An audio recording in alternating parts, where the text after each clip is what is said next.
Kebijakan ganjil genap kembali diterapkan di Kota Bogor pada akhir pekan tanggal 23 sampai 25 Juli 2021.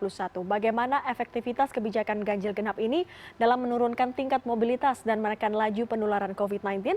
Untuk mengulasnya lebih lanjut, kami sudah terhubung melalui sambungan Zoom dengan Wali Kota Bogor, Bima Arya Sugiarto. Halo, selamat siang Kang Bima. Selamat siang. Kang Bima, apa evaluasi Anda terkait penyekatan yang dilakukan selama PPKM darurat sehingga perlu kembali memberlakukan sistem ganjil genap pada akhir pekan ini?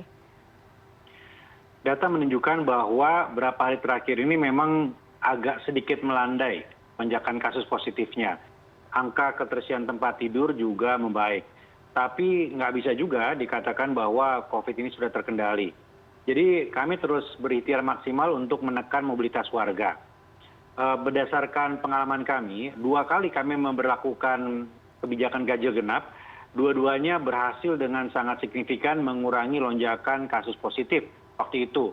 Makanya kami memilih ini untuk kembali diberlakukan. Dan sekarang konsepnya berbeda, kalau waktu itu hanya beberapa jam saja, kalau kali ini kita berlakukan 24 jam selama 3 hari sampai hari Minggu, dan mungkin saja apabila dilihat efeknya baik, maka kemudian akan berlanjut. Tapi kami juga melihat bahwa strategi penyekatan dilakukan sebelumnya dengan membedakan antara sektor esensial dan non esensial, kritikal dan non kritikal, ini juga banyak titik yang harus dievaluasi. Perlu energi petugas yang luar biasa, perlu ditanya satu-satu apakah esensial atau non esensial, dan ini juga sangat berisiko untuk keselamatan para petugas di lapangan. Karena harus ada interaksi erat dengan para pengendara kendaraan roda 2 ataupun roda 4. Ya, artinya jika 3 hari ini kemudian dinilai bisa menurunkan, apakah ada kemungkinan nanti akan diberlakukan di hari kerja, Kang? Bisa saja, tapi kita lihat dulu data-data COVID-nya, karena PPKM ini kan diperpanjang sampai tanggal 25. Nah, tanggal 25 nanti kita akan evaluasi untuk kemudian formatnya seperti apa. Tentu berdasarkan koordinasi juga dengan provinsi. Nah, dari situlah kita bisa rumuskan apakah pola ganjil genap ini berlanjut atau tidak. Ya, kita berharap sebetulnya kondisi agak membaik ya, sehingga tidak perlu lagi penyekatan-penyekatan yang bisa membatasi pergerakan warga. Ya, Kang Bima, boleh digambarkan kalau misal tadi Kang Bima menyebut bahwa di Kota Bogor sendiri jumlah kasus aktifnya sudah mulai turun. Bagaimana dengan bed occupancy rate-nya, Kang? Ketika PPKM darurat diberlakukan, okupansi rasio kita tinggi di atas 85%. Nah, hari ini angkanya 72%. Angka kesembuhan juga naik. Beberapa hari ini angka kesembuhan jauh lebih tinggi daripada angka positif. 3 hari lalu 1.000, 2 hari lalu bahkan di atas 2.000, kemarin sekitar 400 ya, tetap di atas angka lonjakan positif. Nah, ini saya kira kabar yang baik, tapi sekali lagi masih harus terus siaga dan waspada. Kita berjuang mulai dari hulu sampai hilir. Di hulunya ini kita pastikan mobilitas warga terus dikendalikan, juga pengawasan atas warga kita yang isoman. Di hilirnya juga kita terus atasi kelangkaan oksigen, obat-obatan, dan juga jumlah nakesnya. Kewaspadaan tidak hanya pasien yang di rumah sakit, tapi juga yang isolasi mandiri. Sejauh ini juga ada berita soal keluarga atau seseorang yang positif COVID-19 kemudian memutuskan untuk isoman dan tidak beruntung ya meninggal dunia ya, Kang. Sejauh ini seperti apa sih, Kang, tracing dan kemudian treatment atau pengawasan terhadap orang-orang yang kemudian memilih untuk isoman? Sekarang memang pertarungannya itu betul-betul harus di hulu. Kita melihat bahwa tenaga dari puskesmas, RW siaga tidak memadai untuk menangani ribuan warga yang isoman. Kami di Bogor sudah 1 minggu terakhir ini membentuk relawan isoman. Teman-teman pemuda di bawah pimpinan Ketua KNPI ini fokus untuk mendata, mengawasi, membantu warga yang sedang isoman. Jadi kalau ada warga yang mengalami perburukan bisa dideteksi dengan cepat sehingga pindah begitu. Data menunjukkan bahwa sebagian besar warga yang meninggal ketika isoman ini karena 3 faktor. Pertama, usianya di atas 50, kedua belum divaksin, dan ketiga ada komorbid. Artinya kalau ada warga isoman memenuhi 3 kriteria tadi, maka diprioritaskan untuk dipindahkan ke tempat isolasi yang lebih bisa diawasi.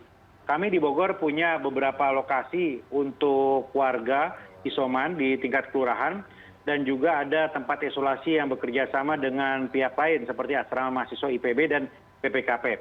Nah, di tempat-tempat ini lebih mudah diawasi daripada di rumah. Walaupun tadi saya sampaikan di rumah pun sekarang kita perkuat pengawasan melalui relawan isoman. Tetapi kalau memenuhi kriteria 3 yang rawan apabila terpapar, maka akan dievakuasi ke tempat isolasi yang lebih bisa diawasi. Ini juga tidak sedikit loh Kang, warga yang memilih untuk isolasi mandiri mungkin mereka menganggap masih sehat, belum tahu kalau mungkin ada perburukan. Sejauh ini seperti apa sih Kang dari Pemkot sendiri untuk bisa menentukan isoman atau tidak? Kadang-kadang mereka tes sendiri di laboratorium swasta kemudian memutuskan sendiri untuk isoman. Ya, persoalannya adalah pertama lapor atau tidak. Ya, kalau lapor tentu akan mudah menentukan tahapan berikutnya. Kalau lapor, kalau diketahui, kalau memang tidak ada gejala atau gejala yang sangat ringan dan rumahnya memungkinkan, silahkan bisa isoman. Tetapi kalau rumahnya tidak memungkinkan, maka pihak kelurahan, RW siaga, puskesmas akan berkoordinasi untuk mencarikan tempat isolasi. Begitu kira-kira mekanismenya. Dan kita lihat memang ada juga warga yang agak sulit diyakinkan untuk tidak di rumah. Nah, ini banyak kasus seperti ini sehingga perlu pendekatan ekstra dari lurah, dari RT RW untuk membuat warga ini sadar apabila rumahnya tidak layak, apabila kondisinya juga tidak baik untuk bersedia dipindahkan ke tempat isolasi. Ya, Kang, kita bicara soal lain tadi menarik Kang Bima menyebut soal vaksinasi. Bagaimana Pemkot Bogor ini bisa menggenjot vaksinasi di Kota Bogor? Berapa titik yang dipersiapkan dan stoknya yang penting, stok vaksinnya. Apakah mencukupi? Target vaksin di Kota Bogor itu sekitar 800.000. Hari ini sudah 28% dari target itu. Per hari dilakukan sekitar 7.000 vaksin diberikan. Tetapi kita ingin tuntaskan ini lebih cepat. Target kami September kita ingin tuntaskan sehingga bisa 100% vaksin pertama ini. Karena itu akan ditingkatkan cakupannya sehari minimal 15.000. Untuk itu kita sudah siapkan semua tempat untuk vaksinnya. Sentra vaksinnya ada 14 ditambah sekolah-sekolah. Jadi ada sekolah-sekolah kita siapkan, kemudian juga ada rumah ibadah. Kita akan juga tambah lagi vaksinatornya, administratornya yang melibatkan ASN. Jadi tempatnya siap, anggarannya ada, SDM-nya direkrut. Nah, sekarang yang paling penting adalah stok vaksinnya. Kami sudah berkomunikasi, bersurat kepada Bapak Menteri untuk minta atensi khusus ya agar di-drop vaksin-vaksin ini sampai ke Kota Bogor agar kami bisa mempercepat. September insya Allah bisa tuntas kalau distribusi vaksinnya itu lancar. Baik, terakhir Kang Bima singkat saja ini ada kesan bahwa atau ada kabar yang menyebut bahwa jika kasusnya turun akan ada relaksasi restriksi dari PPKM darurat. Sejauh ini Pemkot Bogor bagaimana Kang kalau misal akhirnya kemudian dilonggarkan pembatasannya? Poin utama adalah kita semua harus lihat berdasarkan data. Ya, data lonjakan kasus positif, data ketersediaan tempat tidur itu penting. Kalau tempat tidur relatif aman, kasus positifnya bisa terkendali, relaksasi sangat mungkin dilakukan. Apalagi hari ini kita melihat kondisi warga ini sudah betul-betul berat begitu ya. Kita sangat paham kesulitan mencari nafkah, kesulitan untuk mencukupi kebutuhan sehari-hari. Jadi relaksasi ini diperlukan bukan untuk rekreasi. Relaksasi ini dibutuhkan ketika angka COVID-nya memungkinkan untuk menunjang aktivitas ekonomi warga. Dan saya kira sangat mungkin itu terjadi ketika tanggal 25 nanti kita hitung-hitung semuanya indikatornya sudah membaik, maka akan dilakukan relaksasi sehingga tidak lagi di level 4, tapi turun levelnya, paling tidak di level 3. Begitu. Baik, terima kasih Bima Arya Sugiarto, Wali Kota Bogor sudah bergabung bersama kami pada siang hari ini. Terima kasih.